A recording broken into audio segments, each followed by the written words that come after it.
BJP जिंदाबाद जिंदाबाद जिंदाबाद बीजेपी जिंदाबाद जिंदाबाद जिंदाबाद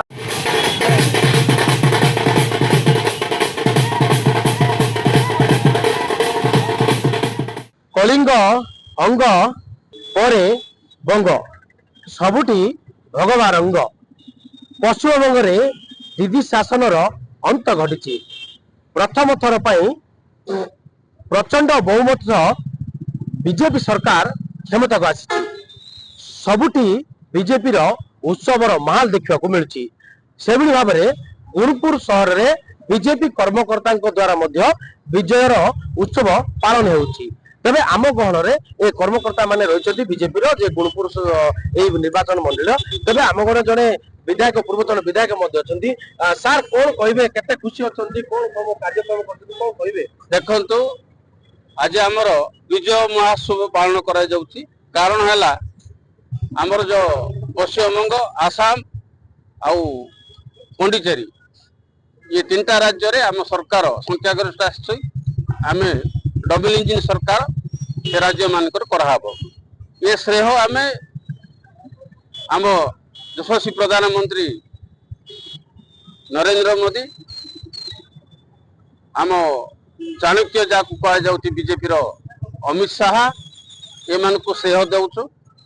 एवं पश्चिमबंग आसाम एवं पंडिचेरी सर्वसाधारण को भारतीय जनता पार्टी की जो विपुल संख्यार भोट दे जययुक्त कर गुणपुर निर्वाचन मंडली तरफ धन्यवाद जनाऊँ। निहाती भाव देखुवे गुणपुर सहर से माने अभिनंदन बा शुभेच्छा जनाते आउ जड़े कर्मकर्ता कौन कहे खुशी कि लगुच कौन कहे मो गुणपुर जगदीश भाई आज भारत वर्ष मे 4 गोटे खुशी दिन यही दिन भारत वर्ष रे 5टी राज्य रे भोटदान होता एथिरो 3टी राज्य यथा पंडिचेरी आसाम एवं पश्चिमबंग रे भारतीय जनता दल विजय हासिल करिछि। ए विजय भारतीय जनता दल नुह यह भारत वर्ष रे रहउतबा समस्त जनसाधारण विजय से मु आम गुणपुर नगर तरफ भारतीय जनता पार्टी एवं समस्त भारत वर्ष रे रहउतबा जनसाधारण को शुभेच्छा सहित अभिनंदन जनाऊँ। जय जगन्नाथ। निहाती भाव देखुले गुणपुर सहर में आज बीजेपी कर्मकर्ता द्वारा बाण फुटा होता एवं मिठा बंटा जाऊला। तबे आज आम गहन में जी कि रायगढ़ जिलार एसटी मोर्चा सभापति रही आपन को बहुत शुभेच्छा। सर कौन कहे केते खुशी आप आज अच्छा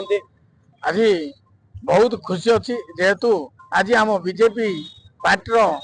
विपुल विजय जो 3टा स्टेट रही से मु बहुत खुशी अच्छी एवं मु गोटे नूतन रायगढ़ जिला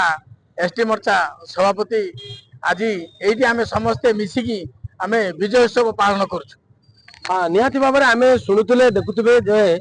जे कि एसटी मोर्चा सभापति कथा कहतु जे बीजेपी कर्मकर्ता मैंने गुणपुर रायगढ़ जिलार ये एकत्रित आज से जो विजय से आज बाण फुटई मिठा बांटी बहुत आनंद उल्लास आज पालन करते। गुणपुर रिपक कुमार पंडा रिपोर्टर स्टूडियो।